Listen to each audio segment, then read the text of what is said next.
Okay.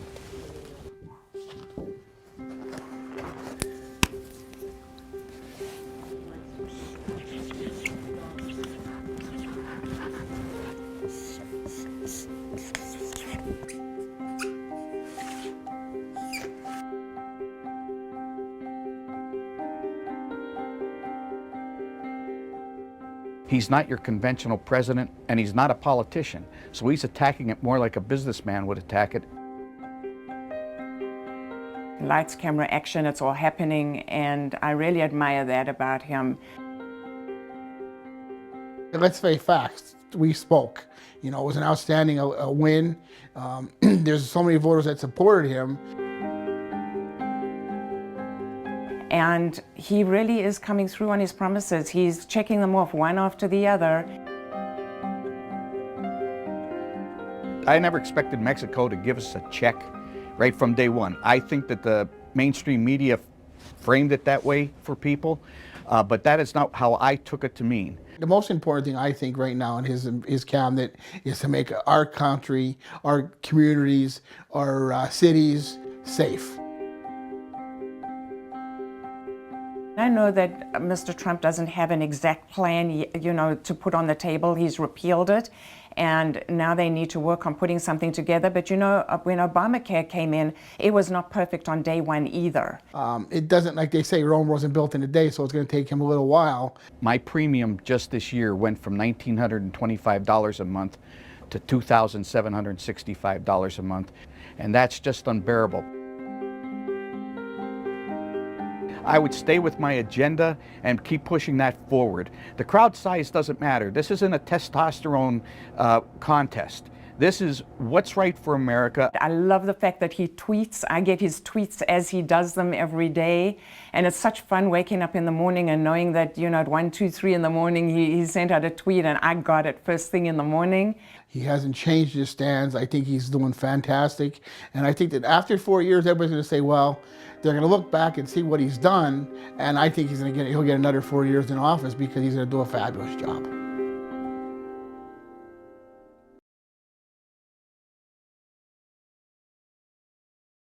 Bring you back because you were sitting there. You've worked for a number of presidents on both sides of the aisle. What did you make of President Trump's response? It was delusional in some ways. I mean, I thought, why didn't, you know, Paul Ryan manned up, you know, he took responsibility.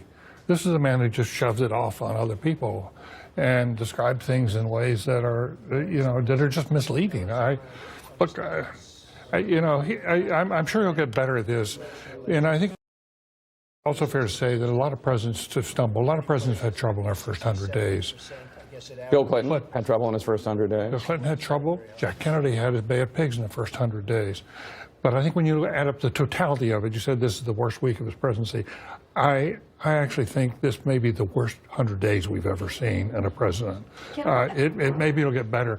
But earlier this week, he had his credibility, you know, took a direct hit over the wiretapping by the FBI director. And now his capacity is taking a direct hit. He came to us as the deal maker. His ultimate promise was that he was the deal maker and could make the system work. And that so clearly has failed. Here's what I don't get. He said the best thing that could happen is what happened today. Yeah. I mean, this is a president who was trying to get his signature plan passed through Congress, you know, repeal and replace, and he came out and said the best thing that could happen is what happened today, because I think Republicans in the end were more concerned about losing this than the president himself.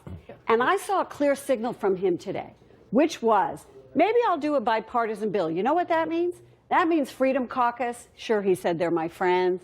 They're not his friends. When he was talking about doing a bipartisan bill, just wait, Freedom Caucus. If he wants to do tax reform or infrastructure, he may be not so friendly with those folks anymore. But to David's point, he's the president of the United States, which means he's president to all those people who like Obamacare, too. He's their president, too.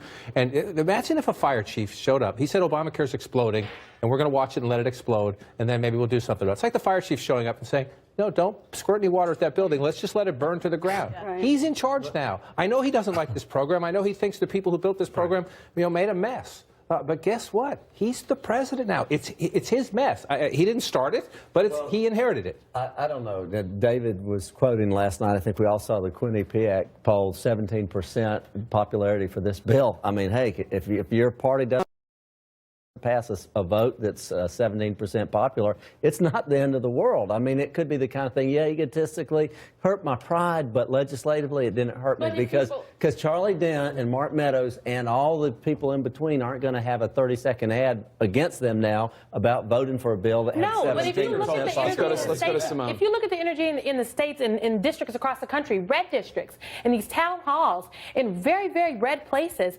constituents are coming saying, there's a problem with my health care, you just want to repeal it, and you're not going to do anything to fix it. Tell me what you are going to do. I want to keep my health care, but it needs to get better. So this is definitely on the hands of Republicans. And you want to talk about tax reform, in the latest Quinnipiac poll, 74% don't want to see taxes lowered for the wealthy. That's not popular either. I want to go to Mary Catherine, because Mary Catherine is one of the few people, if not the only person, who's actually on Obamacare right now. Just as somebody, but as somebody who uses this, what do you want President Trump and Congress to do? Do you want him to cut a deal with the Democrats to improve it? Look, I think the end, first politically, I think the end of the LOL Nothing Matters opera that we've all been watching is when he gets together with Schumer and Pelosi and does a public option. End scene. Like, this is, he was the public option that he just said he wanted in his book in 2000? Yes, of course he doesn't care about this. And the thing about him owning it, though, is, I'm sorry, I do think he's more invested in tax reform, in manufacturing, or infrastructure, all these things. He chose this as the first thing. This was the first thing. His name is on it, and he's the deal guy. What was striking to me is that he won the election in part because he connected in a better way with the public and people who felt like nobody was standing up for them. And for every president, there's an opportunity when you fail. They all fail at certain points. And he used that opportunity to do a nonsensical, like, out of his mind, rant about people he was angry at. He didn't use it as an opportunity to speak directly to people and say, I'm fighting for you, I want to fix this.